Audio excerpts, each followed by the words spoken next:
I didn't see the poison coming. I saw the smile, the plate, the bright pink napkins fluttering in the backyard breeze, while friends sang for my husband's birthday. I saw my sister-in-law's glittering eyes and heard her airy apology for the past. Then I saw my ex-brother-in-law turn pale and fold to the ground, his hand clawing at his throat. Sirens split the afternoon. Later, I would learn what was hidden in the food meant for me and our unborn child. But long before the ambulance lights and the whispered word poison, there was a cold war that started the day I met Kayla. I was 22 and newly in love with Harry, a quiet, capable man who fixed things without being asked and believed feelings were worth naming. His parents welcomed me warmly. Kayla, his older sister, did not. At first, she was sugary compliments that felt like gauze wrapped too tight. Yet even then, she found ways to tug Harry backward into the arms of his past. At every family dinner, she would mention an ex by name, then casually announce an update about their brilliant new job or charming fiancé. She invited those exes to his parents' suppers, swearing each time it was a coincidence. When I posted photos on my public account, she was always the first viewer, then the first to complain to Harry that my clothes were indecent, though the photos were ordinary snapshots of workdays, gym mornings, or coffee after church. We laughed it off for a while. Not even laughter can protect you forever. When Harry and I got engaged, his parents popped champagne in the living room. Kayla stood stiffly, eyes shining with something that wasn't joy, then stormed out later, calling Harry sobbing that she deserved the news first because she was the closest woman in his life.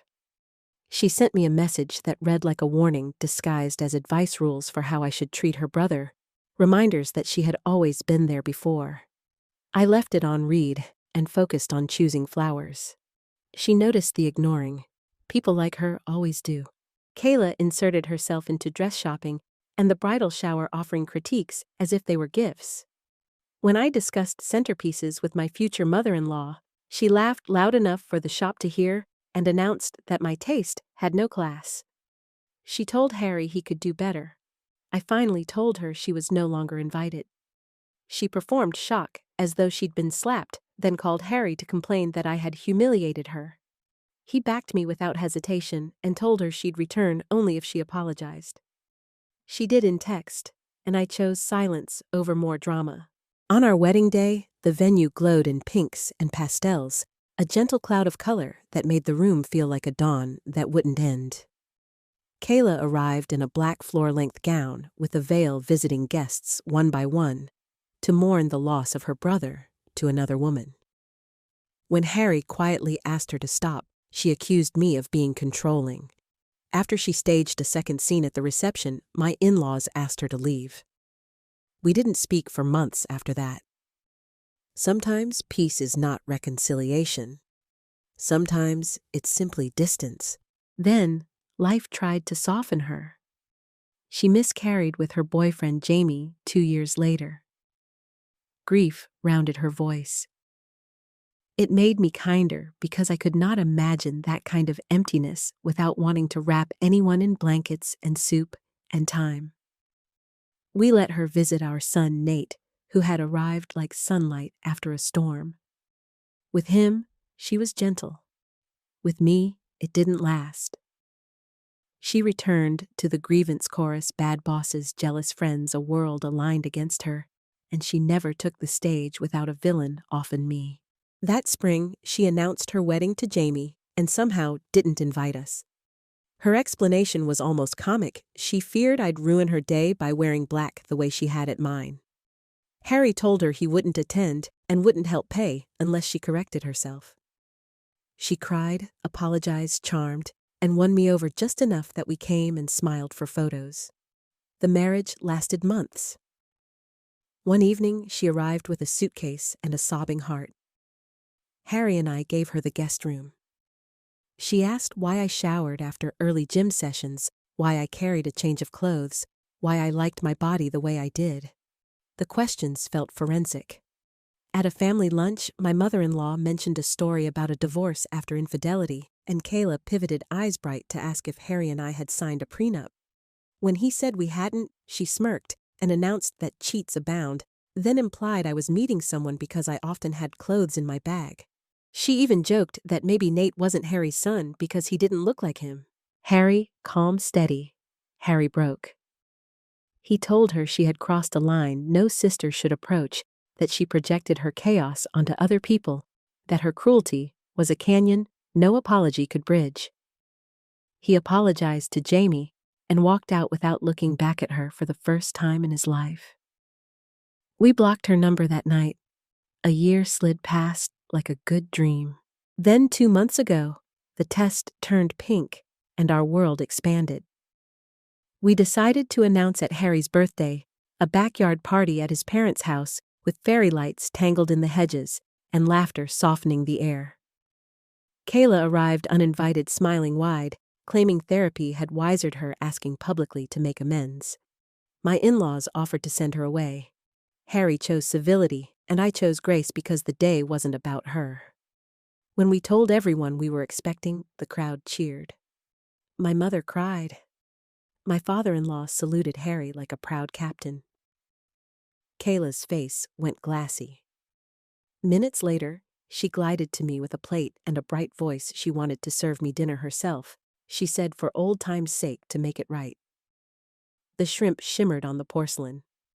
I'm allergic. I set the plate aside to fetch another. Jamie wandered over, congratulated me, and asked if he could take the untouched food, since he loved shrimp. I said yes. 5 minutes later, he collapsed. The plate hit the ground with a sharp crack as Jamie's chair scraped back.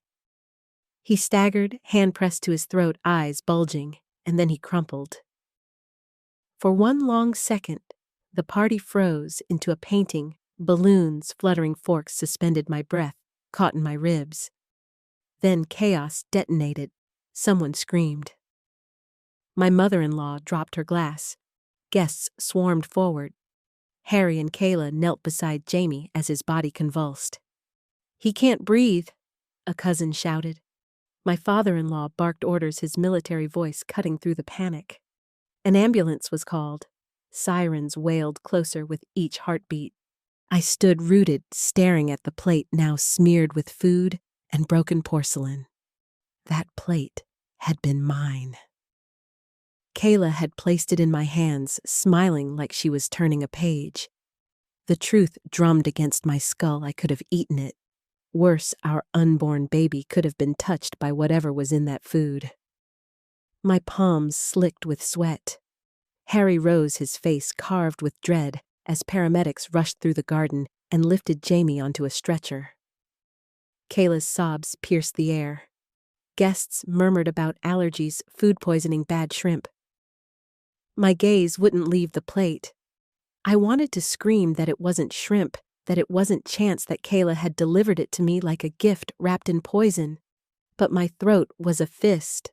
That night, the house felt wrong, like a stage after the curtain falls. My in-laws insisted on sleeping over with us, fearful of leaving me alone while Harry paced holes into the carpet. My phone wouldn't stop buzzing with relatives demanding updates. At the hospital, doctors confirmed Jamie had ingested something toxic, though it wasn't yet clear what. The police arrived to collect samples. I lay awake, shaking, haunted by the fact that I had passed the plate to Jamie instead of discarding it. If I had eaten even a bite, if the baby had been touched, my stomach churned and my chest seized tight.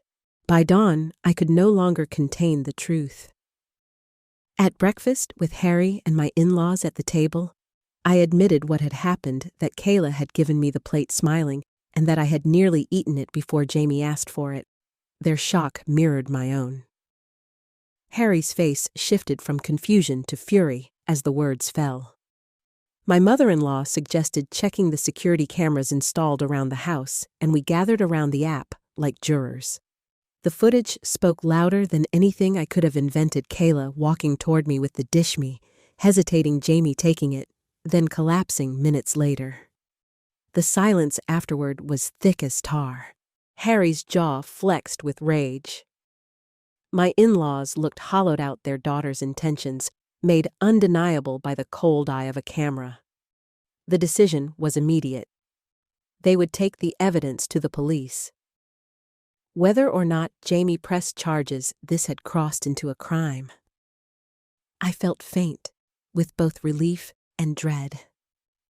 Relief because I wasn't crazy, dread because I knew this meant detonating what little family remained intact. When Jamie recovered enough to listen, Harry met with him privately. To his credit, Harry didn't push. He told Jamie that regardless of what he chose, he would always be part of our family. But Jamie was resolute. He pressed charges and also filed for divorce. Kayla, cornered by her own deeds, confessed to everything once the police confronted her. She cried, begged, said she had never meant to harm me or the baby, only to scare me, to make me sick, to ruin the day the way she thought I had ruined hers by announcing my pregnancy before she could share her own. Her words only made the bile rise higher. She had spiked the food with rat poison. She claimed she hadn't expected Jamie to eat it and that she never wanted real harm done. Her excuses melted in the courtroom. My in-laws, torn between grief and resolve, refused to shield her. My father-in-law told her point blank she needed to own what she had done. My mother-in-law cried but did not cave. Kayla pleaded that she was pregnant herself and begged them to help her for the sake of her daughter. Even then, they held the line. The evidence was clear, the recordings irrefutable. She was convicted of tampering with food, reckless endangerment, and more. She went to prison. Months passed. Jamie visited us, leaner but alive, grateful to be free. He told me over and over it wasn't my fault that he had chosen to take the plate, that none of us could have predicted it. I apologized anyway, the words choking me every time. He smiled with weary kindness, telling me to let it go. My pregnancy progressed under constant watch, my doctor urging me to seek counseling to soothe the creeping paranoia that Kayla's shadow had left behind. I couldn't eat food I hadn't prepared myself. I eyed every plate as though it might be a weapon. Harry supported me through it, reminding me gently that fear was only proof of love. 8 months later, life shifted again. Kayla sat in prison, confessing in court that she had been jealous of me from the moment Harry and I met. She admitted she had always hoped one of her friends would marry him, that she felt betrayed when he chose me. She said she snapped when I announced my pregnancy, convinced we had stolen her moment of joy. The judge dismissed her plea for leniency. Intent is intent, no matter the outcome. Our home, however, filled with new light. Our daughter was born pink-skinned and fierce-voiced, Nate beaming as a proud older brother. Watching him cradle his sister with careful hands softened the sharpest corners of memory. My parents, my in-laws, even Jamie, all stood by us as we celebrated a life that had begun despite the shadows cast over us. I looked at my daughter and saw proof that love, when defended, can outlast even poison. I sometimes wonder when it all truly began, the long unraveling of Kayla's relationship with her brother, with me, with herself. Was it when she realized Harry's parents didn't yield to her pressure to control his love life? When she watched our engagement celebrated while her voice cracked in protest? Or was it something smaller, buried years earlier, festering into obsession? Whatever the origin, by the time the court rendered its judgment, Kayla's envy had swallowed her whole. She had confessed everything under oath, how she resented me for taking her brother, how she never wanted an outsider in the family, how she believed Harry should have married one of her friends. She admitted she dressed in black at our wedding to send a message that she manipulated, lied, and criticized to keep herself at the center of his life. The poison at the birthday party, she claimed, was meant as a scare, a petty strike for stealing what she believed should have been her moment to announce her own pregnancy. She said she had never intended to harm her unborn niece or nephew, only to see me weakened. But intention is only words. The reality was Jamie's convulsing body on the ground, an ambulance shrieking through the garden, and the quiet dread that followed me every time I looked at food. The sentence was years in prison. My in-laws sat stiff in the courtroom, their faces etched with the kind of grief that doesn't make noise. A parent watching their child fall this far is a punishment all its own. My father-in-law told me later he wished he had stepped in earlier, set firmer boundaries, not mistaken her constant meddling for normal sibling concern. My mother-in-law cried over the daughter she had lost in spirit long before the judge's gavel fell. But neither wavered. They did not post bail, did not plead for leniency, did not excuse her. For the first time, they admitted aloud that Kayla was dangerous, not just difficult.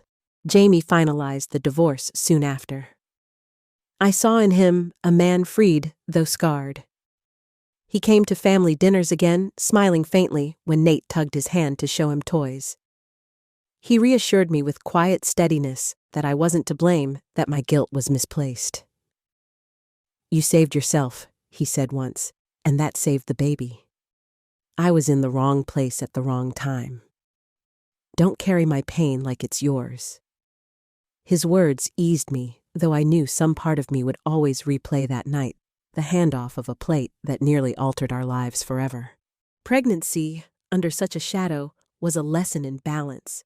My doctor advised therapy, worried my fear would leach into every corner of my life. She was right. I avoided restaurants, eyed potlucks with suspicion washed, and rewound the story in my head at night, until my heart pounded against the mattress. But Harry was there, at every step, reminding me that vigilance could coexist with peace.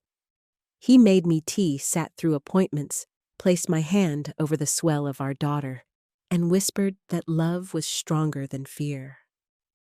Slowly, I believed him.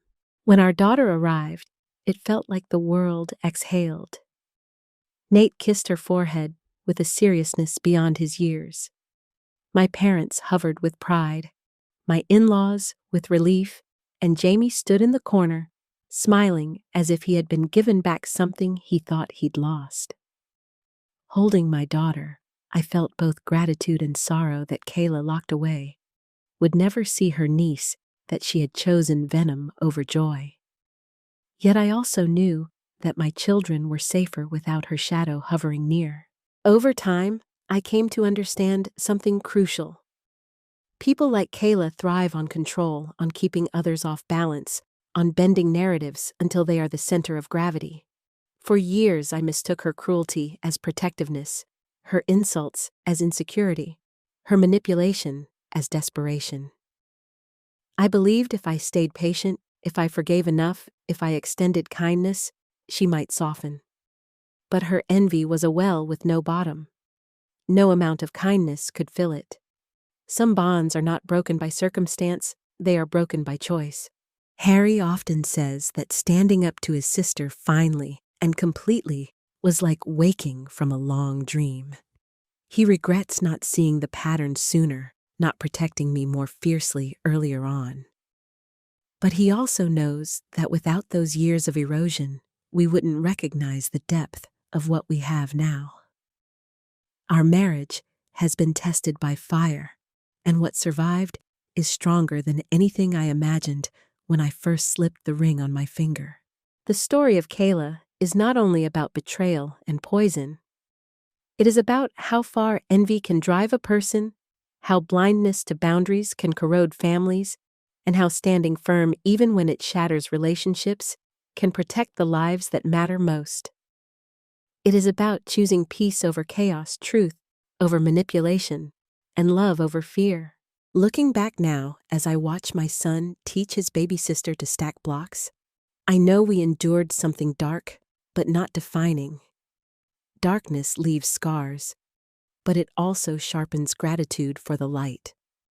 Every giggle from my children, every quiet evening with Harry, every family dinner free from drama, is a reminder of what we almost lost and what we refuse to ever risk again.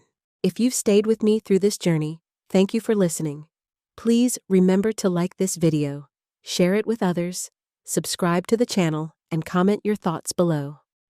Your support means more than you know, and I'll be here to share more stories that remind us all of the strength we find in love, even in the face of betrayal.